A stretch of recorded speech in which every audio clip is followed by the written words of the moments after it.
In this lesson, we're going to press ahead and become more familiar with the material editor in V-Ray. So in order to do that, just simply left click on our material editor to begin with. I'm just going to move that off screen. I just noticed we can isolate something at this point. So we'll just right click on our layers editor as well. And we're just going to temporarily turn off our backdrop just so it's not cluttering up our space. We can turn off the layer editor there again. And we're going to make a few fresh materials. So to begin with, just simply left click on the scene editor, right click, create material, standard. We'll rename that material at this stage and we'll do the gunmetal. So GUNMETAL, correction, I'll just do that in capitals. There we go, click OK. And this time we're going to make the color just quickly via the main tab. We'll just double click on or single click on the square, color square, click dark gray, click OK. And this time the new element that we'll be bringing in is we'll be adding a layer and we'll scroll down to reflection. Okay, and in this particular case, we're going to just preview it at its current setting, and you'll see we've moved from a material which is a matte material to a material which has a reflective index, and we're going to increase the basic setting on the reflection to 3. Just preview that and we can see we get a slightly metallic sheen to the surface, and we can add that to the layers straight away. So create layer, correction, apply material to layer. There we go. Scroll down to the appropriate level. You'll see gunmetal there. Click OK, and you can see on screen just pop up there now that grey colour just got slightly lighter on screen. Now let's repeat the procedure. We'll create a material, standard. This time we'll call it chrome. So right click, scroll down to name and chrome. Click OK. We're going to allocate. Now you can see when we create a material, it automatically has a diffuse layer, so the basic color will be established. We can manipulate that shortly. We're going to make that color, let's see, we'll just keep it the default gray color. That should be fine for the moment. And we're going to add a reflection layer. So right click on Chrome, create layer and reflection. So you can see the reflection tab comes up. We highlight that reflection tab, and this time we're going to move its reflection up to 15. So you can see it there on screen. Okay, preview it, and you'll see it has a high metallic reflection there on the layer of the reflection layer. Move that up to chrome, and we're having the same effect. Now let's allocate that material. So we scroll down to apply material to layer. Scroll down, and we'll allocate that to the chrome layer. Okay, I'm just going to close off the material editor for a moment and pause. The next item that we're going to look at is the main pole. So we're going to allocate that in the way that we've done previously in Rhino, but this time we're going to allocate that material to a V-Ray color. So we'll open up the Layers Manager. We're just going to shrink down those con layers. We'll open up the traffic light, and we're going to unlock it now.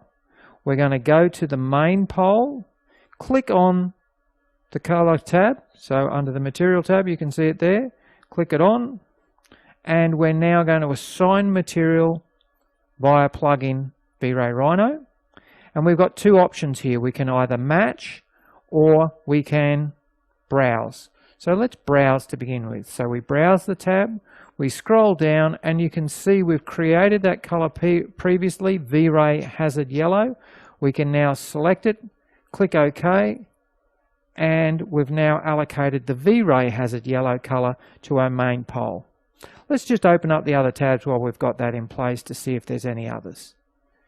Excellent. So we can also do that with a lug bracket. So to repeat the process, we're simply going to left click on that tab, scroll to the top there, and you can see at the very top of the material layer layer editor, sorry, the material editor, you can see the tab Assign Material via Plugin, and the plugin at the moment is V-Ray for Rhino. And this time we're going to do it a slightly different way. Whereas previously we browsed and dug down, this time we're just going to cancel that. We're going to do it via match. So just simply match. We'll select the bottom tab and you can see it comes back as V-Ray Hazard Yellow. And we'll click OK. Now, one thing that we need to adjust at that point is you'll notice it's assigned itself to the settings, but it's actually still a Rhino material.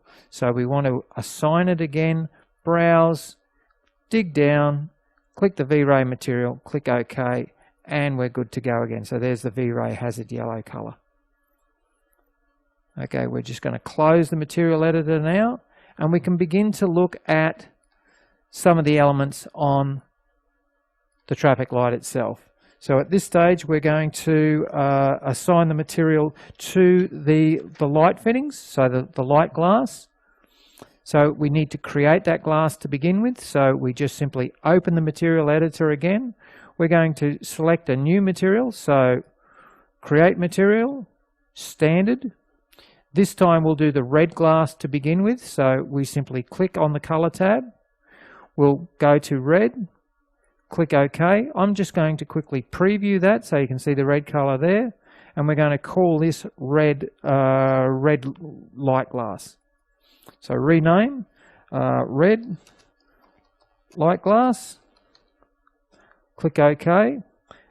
And we want to change the transparency. Now, in order to change the transparency of that glass, we simply click on the black tab next to the transparency tab, and as an element of grayscale, so if I slide it halfway up to a mid-tone grey and then click preview, you'll see we have a reddish glass material formed. The other thing that we'd like to do in that element is add a reflection map, because we want the glass to be slightly reflective. So the way we do that is we right click on the material we've just created, go to create layer, and then drop in a reflection tab as well. Okay, we can leave that at its default settings for the moment, but you can see on the little preview on screen now, we now have a reflective index cast onto the face of that glass, so it'll pick up the surrounding environment. Next step, we can duplicate that material. So we're going to make the amber glass and the green glass in this process as well. So we right click on the material, scroll down to duplicate material, rename it amber light glass. There we go. And we'll just delete the one off the end there. Click OK. Now everything else is the same in the settings, so all we need to do is go to the color base and click on orange. Click OK, and now we'll just preview that. You can see that that's an orange glass as opposed to the red glass. And we're going to repeat the process one more time.